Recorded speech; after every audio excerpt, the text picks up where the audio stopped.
Benvenuti al cinegiornale dei ragazzi del Vittorio Veneto Film Festival. Io e i miei colleghi vi racconteremo tutto ciò che c'è da sapere sulla 70ª Mostra Internazionale d'Arte Cinematografica di Venezia. E ora la linea al mio inviato Andrea.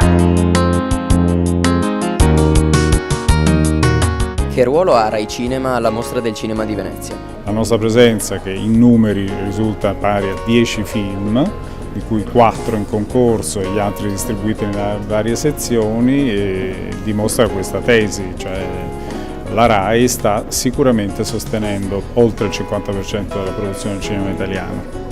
Lei è stato nostro ospite durante le giornate del Vittorio Veneto Film Festival. Che ricordo ha di questa esperienza?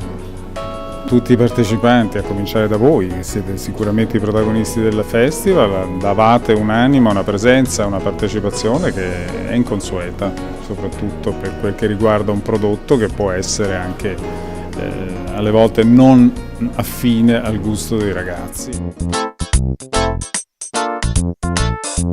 E anche quest'anno a noi ragazzi del Vittorio Veneto Film Festival è stata data la possibilità di vedere dei film in concorso scelti per noi dal direttore della mostra.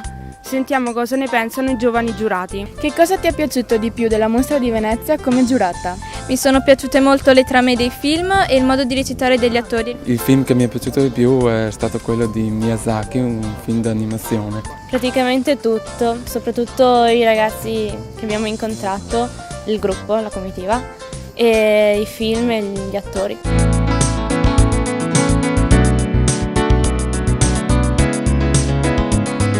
In questi giorni abbiamo incontrato molti addetti ai lavori che ci hanno raccontato curiosità sulle loro carriere.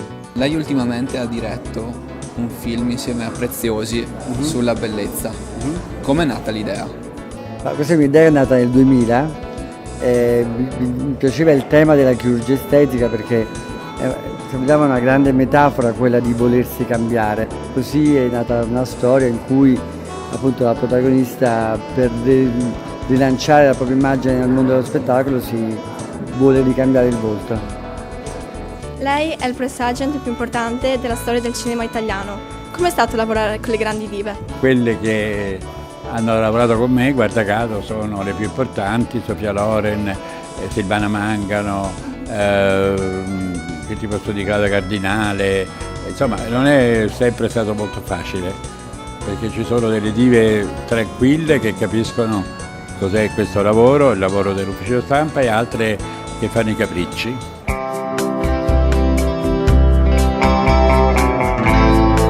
Abbiamo trovato durante le giornate della Mostra del Cinema di Venezia due grandi attori, Giuseppe Battiston e Filippo Timi.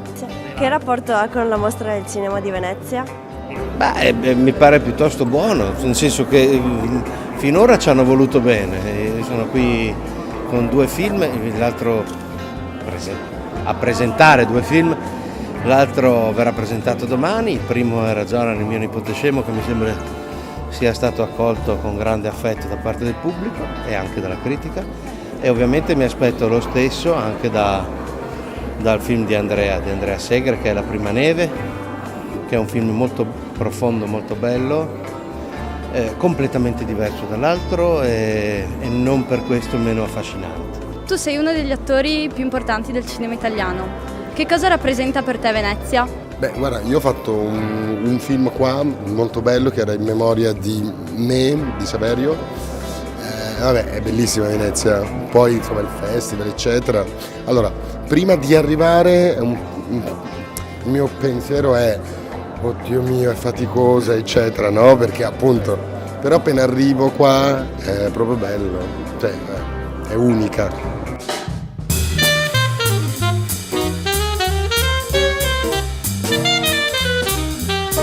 E uno degli ospiti speciali della Mostra del Cinema di quest'anno è stato Giovanni Allevi. Che consiglio dà ai giovani musicisti? Di avere fiducia in questo nostro tempo, perché quando suoni uno strumento con tutta la passione, con tutto te stesso, troverai sempre qualcuno pronto ad ascoltare le tue note. Che cos'è la musica per lei? È la strega capricciosa che ha monopolizzato la mia vita. Un po' divento matto.